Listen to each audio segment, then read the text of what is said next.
We all know if you master trading supply and demand, your life gonna change like never before. But drawing random lines at the random high and lows is not gonna make you profitable. There is actually a way to make trading supply and demand as mechanical as possible. Drawing up the most fresh supply and demand zones are the worst thing that you can do. And if you watch this video till the end, you will learn about this fundamental way how you can make trading supply and demand mechanical.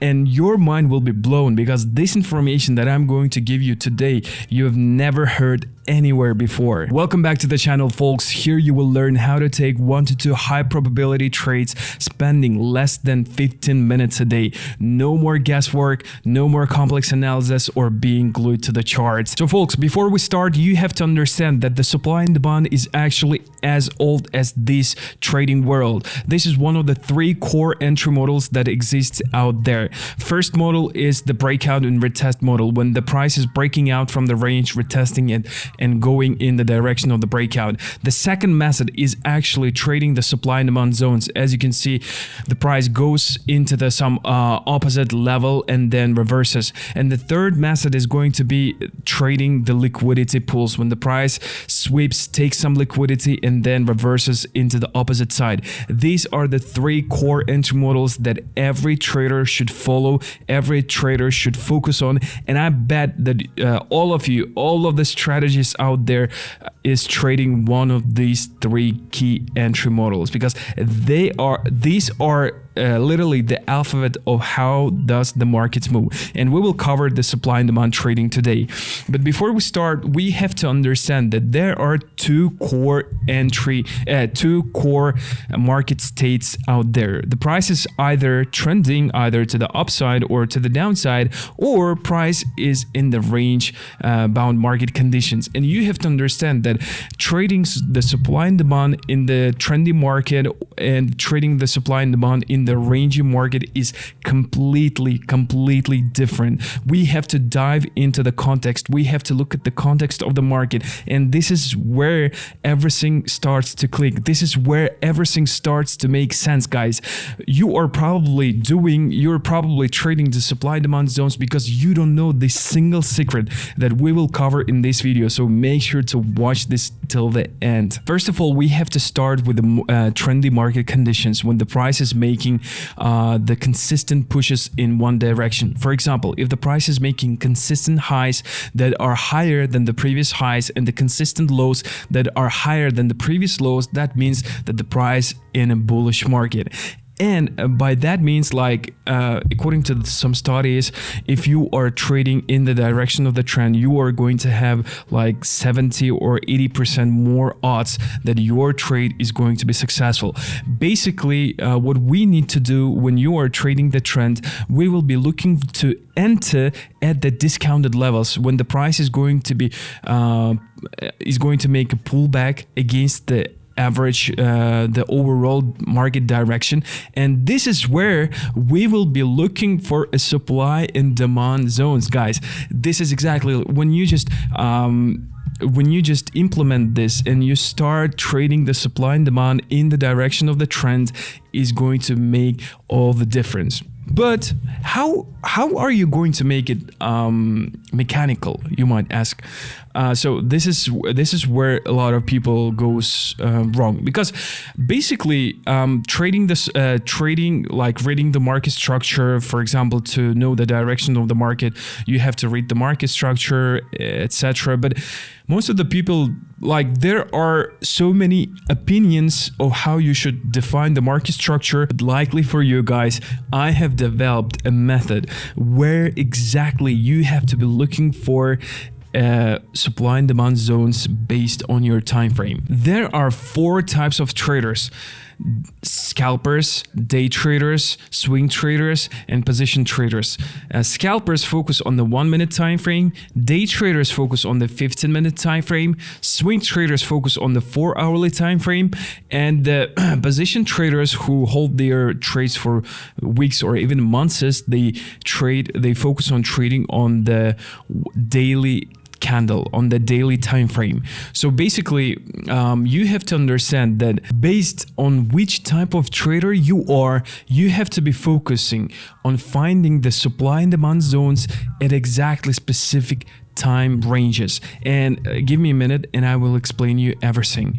If you're a scalper, mainly you will be focusing on trading the sessions. You will be trading inside of the sessions. So for you to find the supply and demand zones, you have to be focusing on previous session. That is going to be the main place where you will be finding the most supply and demand zones. Going further than the previous session is going to be no-brainer for you. If you want a day trade, you have to be looking at previous day candle. Previous day candle is the place that consists of all of the supply and demand zones that you have to be focusing. If you are a swing trader, you have to be focusing at the previous week candle. Inside of the previous week candle, there are going to be all of the supply and demand zones, all of the fresh supply and demand zones that you will be focusing on. And for day trading, you have to be focusing on the previous month's candle. And inside of the previous month's candle, you will be finding all of the core supply and demand zones that are actually going to work, guys. Just believe me, just go and backtest and you will see the results. So let me give you an example.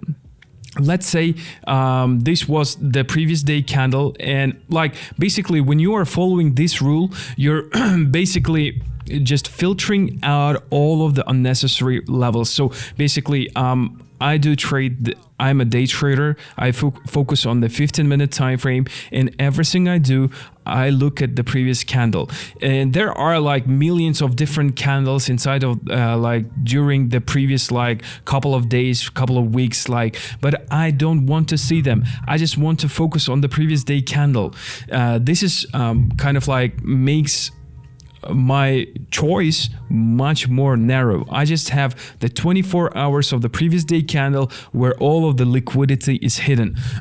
And basically when you look at the previous day candle at the 15-minute time frame, there are going to be just couple of swing highs and swing lows, key swing highs and swing lows that you can be using as the point of interest for your entries. That even makes your choice even it makes it even narrow, so you will be able to catch the best levels, and you will have less choice, so you will have a higher odds to win. So basically, let's say this is the beginning of the new day, this is pre-London time, and you look at the previous day candle and it is bullish, like, and the previous day candle is bullish. Okay, we want to be bullish, and for example over here we do have a major higher low, or over here we do have a major low, and we will be looking at those two levels to go long in the direction of the trend. So guys, I just want to cover a couple of examples on the real chart.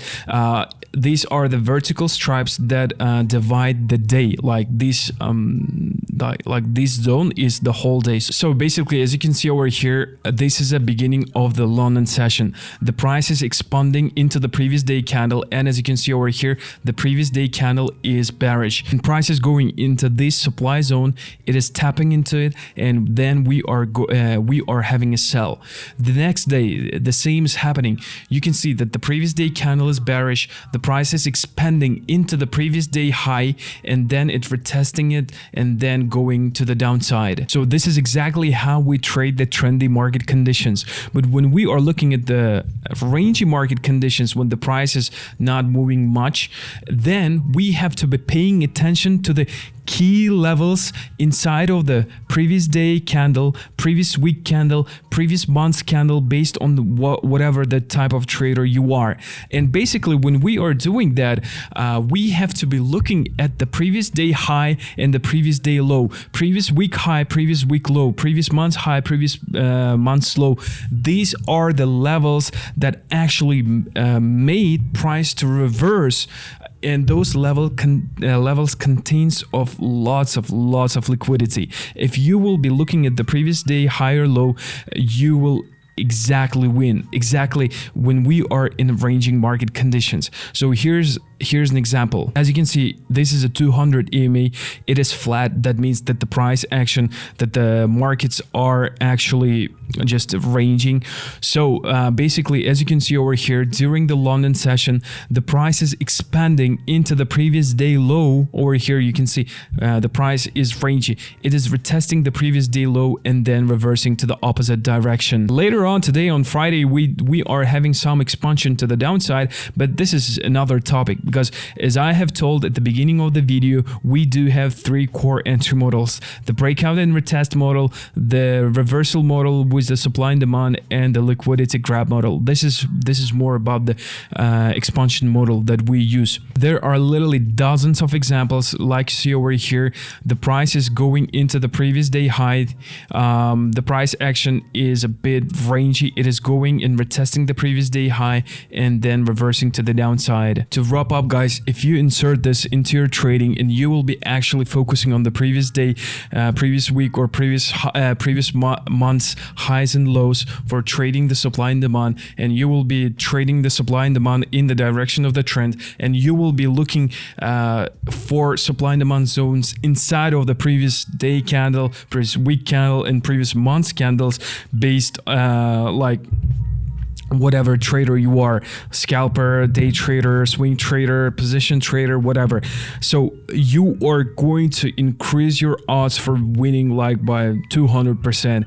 And I can bet that this is the most mechanical way of defining the supply and demand zones. But if you want to learn more about our expansion model and how we did catch this 15-hour trade, check out this video.